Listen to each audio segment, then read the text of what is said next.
Hello, everyone. Boring movie guy back once again. I want to do a review today. Maybe like review of the movie slash review of this Blu-ray that I recently picked up. But I want to talk about The Major and the Minor, starring Ginger Rogers and Ray Milland. Or Milland, whatever way you want to say it. I'll say Milan. It's more distinguished. But yeah, this is a interesting movie. It's of course Billy Wilder's first directed film in the United States. I think he directed one movie prior to this. I forget the name. Maybe I'll put the title up above me here. But yeah, like before this, he was just writing movies, and then somehow he worked his way up to be a director. From what I've heard, the reason why he delved into directing is because he wanted to save his stories. Because I guess he was writing these movies, and then he'd find out like a lot of the stuff he loved in his scripts wound up just either being shot and tossed to the, cut out of the editing room, or they just didn't get shot because maybe the director thought the idea was stupid or something. So I guess, yeah, he finally just got sick of all these directors and producers just contaminating his work, and decided the only way I can save my scripts is to just take control myself, direct these films myself. And evidently he did that, and he was one of the most greatest directors ever to grace the silver screen. So it all worked out in the end. But yeah, The Major and the Minor, I can't say it's aged too well, and I'm not meaning like the story or the the story or the directing or the acting. Like, it's all great in this movie. Probably the biggest problem is that there's some like really taboo type scenes in this movie. Pretty much, the story is Ginger Rogers. She's like living in New York. I think she like moved there from a small town in Iowa. She wanted to move there, become successful and whatever. And it turns out, things aren't working out for her. She can't keep a job. New York wasn't all cracked up as she thought it'd be. So she finally just gives up and just says, "Okay, I'm gonna go back home." Go back home to Iowa and just live my life there. So she goes to the train station. She finds out she doesn't have enough money, but then she gets the idea because the people behind her in the line, they come up with their kids or whatever, and they say, "Oh, I got a kid here, half price." So she decides that what she's going to do is disguise herself as a 12-year-old kid and get the half price admission to the train. And yeah, she does that. She puts on the pigtails, and puts on a whole act, putting her voice on, and comes up with a balloon. She like steals it from a kid.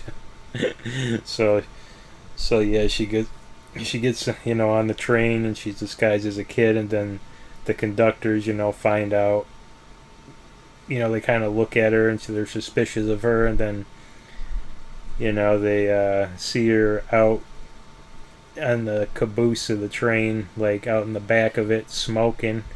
So they try and catch her, and then she winds up in Ray Milan's train, whatever you want to call it, the train room or whatever. I don't know what those are called, man, because I never ran. I never been on a train in my entire life. Never used a train, unless you're talking about like at theme parks and all that. But I don't consider that like actually riding a train, like traveling on a train.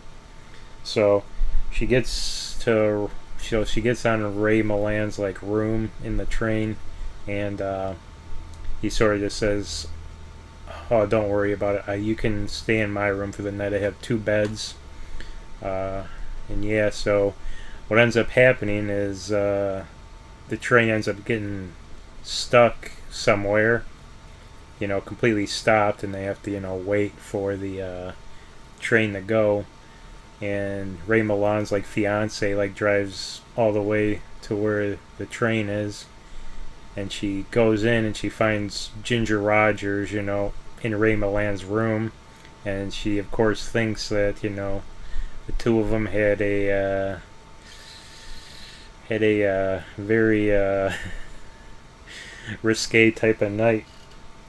So Ray Milan realizes that he has to bring Ginger Rogers, who's disguised as this 12-year-old, to prove that he didn't have any sort of hanky-panky going on there. So she has to go with Ray Milan, and you find out that he's like an instructor at this military academy. Yeah, and yeah, the rest I don't want to give away too much, but yeah, that's pretty much the plot. She goes to this military academy. Ray Milan says stay with us for like a week or something, and she has like all the military cadets all after her.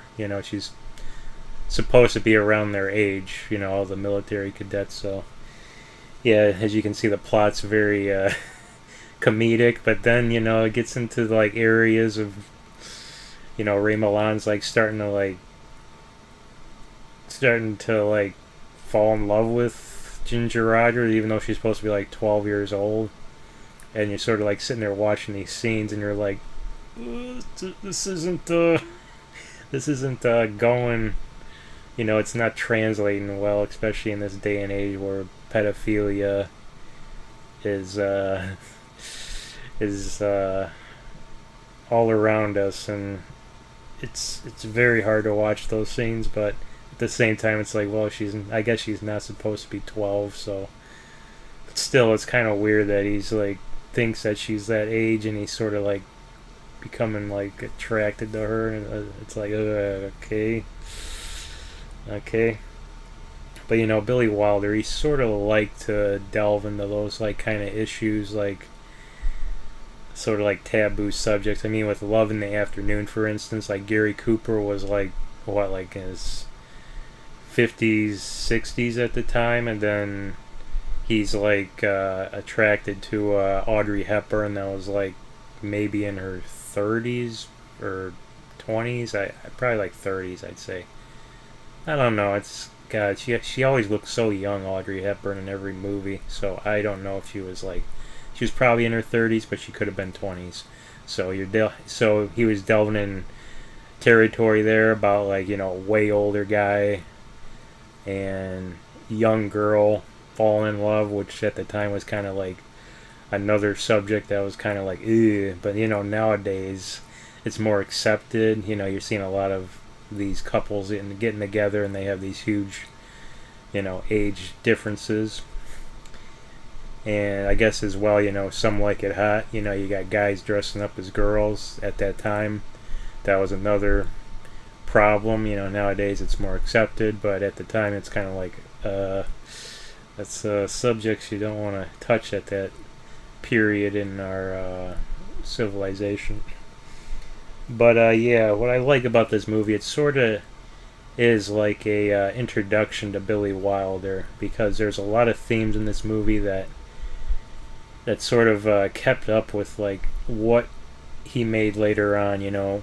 Some Like It Hot. The two guys have to hide from the mob, so they disguise themselves as women. And it's kind of like this movie. She can't afford the fare, So what does she do? She disguises herself as a little girl to get half price. So you have a lot of like similar things going on here with Billy Wilder. He sort of delved with issues like again and again, or he sort of recycled things over and over again. But they wound up, you wound up not caring because they wound up being really great movies. And even if he recycled something, he still would make it fresh and different. And because of that, you didn't care. So I really like that about this movie, that you sort of see the future of Billy Wilder with this film. Ginger Rogers, I thought she was great in this movie. I think this might have been one of her personal favorite films that she made, was The Major and the Minor. I think she just really enjoyed the part and probably had a great time doing it. I mean, it looked like she was having a lot of fun. I mean, you can sort of tell she was, and that's always great to see when it can actually translate on screen that, you're having fun making the movie. And yeah. So, and of course Ray Milland. This, of course, it's sort of like a foreshadowing of his great performance in Lost Weekend. Both films, directed by Billy Wilder. So evidently him and Billy Wilder like really kicked it off with this movie and wound up making a masterpiece after this, the film The Lost Weekend. Great movie. And he also had Robert Benchley in this movie, who is pretty damn funny. He's probably most known for his how-to shorts. If you haven't seen any of those, I recommend you to go see a couple of them because they're pretty funny. And of course, how can I forget? Ginger Rogers' mom actually plays Ginger Rogers' mom in this movie. She was pretty infamous in Hollywood for just being in control of Ginger Rogers. She's pretty much the reason why Ginger Rogers became Ginger Rogers. She was always getting Ginger out there, even when she was a kid. So it's funny that you see her pop up in this playing Ginger Rogers' mom. And yeah, so now I want to talk about the Blu-ray, man. The Blu-ray is from Arrow, a company that I don't know how long they've been around, but these Blu-rays have started popping up like everywhere, and I was like, what is this company? And sure enough, it's Arrow company, and they've been coming out with some good stuff lately, and I gotta say, they're giving Criterion a run for their money. One thing I'm very surprised at, when I got this, I was like, there's no way this thing has like special features on it. It's Billy Wilder's first movie. There can't be like that many special features, but you got a lot here, man. You got like a Ray Milland interview. I actually listened to that today. Yeah, excuse me. And it was very informative. Like, it wasn't one of those interviews where it's like, how was it working with Ginger Rogers, or how was it winning an Academy Award? Like, just simple questions like that. These people were asking him like how the film industry has changed. He directed some movies. They wanted to know how he liked being a director. Like, they were asking him all these questions that I was like, wow, those are actually some good questions, and I actually learned a lot from that interview. And they had the Lux Radio Major and the Minor version on here. Back in the day, they would to promote the movie, what they would do is they go on the radio and they would act out the movie, which today I don't think people would appreciate that, because they're always talking about, oh, spoiler alert. It seemed like back in the day they didn't care about spoilers. It's like, okay, so that's what the movie's like, I'll go see it. So yeah, it's cool because, man, I would love for that to come back, but like I said, people nowadays, I don't think they would take to that, because it's pretty much telling the story of the movie, like from beginning to end. But still, I really like that they added that in here. I know they added that in the My Man Godfrey Criterion up there, and I did do a video on that, and I said I wish every movie that had a Lux Radio version of, I wish they would put it on every Blu-ray, because I want to listen to those, because they're very interesting. Because you mostly get the main actors, but then you get the supporting actors tended to not be there, and they would replace them with people, and it would be interesting. Like in the My Man Godfrey one, they actually got David Nevin to come in and do a voice for one of the characters. As you know, he wound up ending up doing the remake My Man Godfrey, but he wasn't in the original, so it was interesting that he would do the Lux Radio version, but he wasn't in the movie.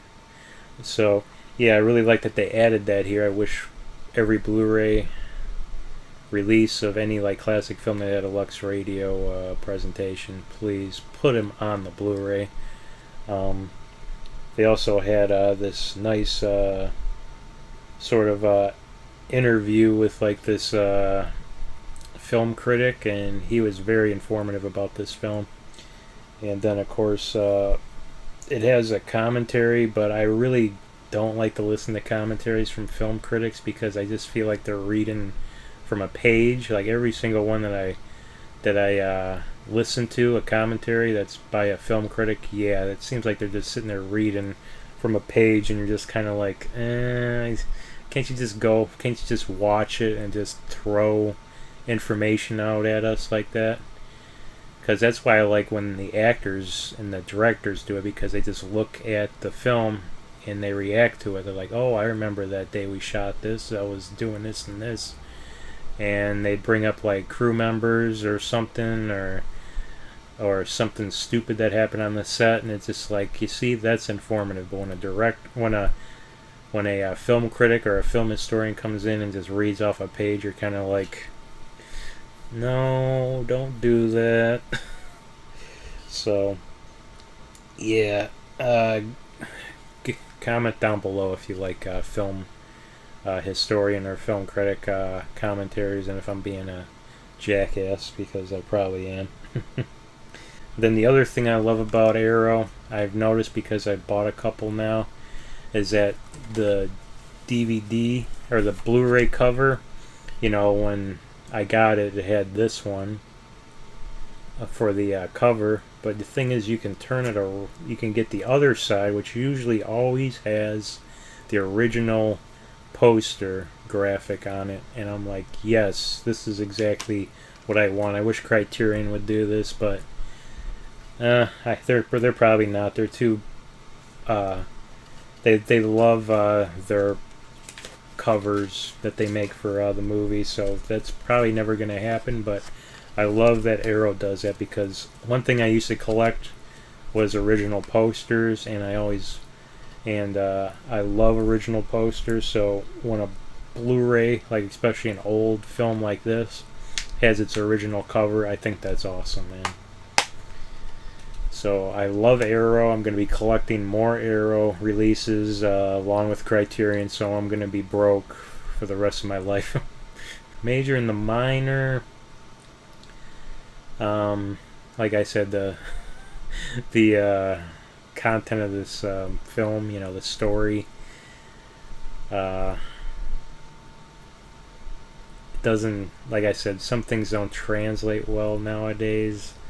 Especially the stuff where you're sort of like, I think the main character, or I think the Ray Milland character might be a pedophile. But besides that, the film is fun. The dialogue is witty. Billy Wilder's directing is pretty damn good here. So I'll give this a 7.5 out of 10.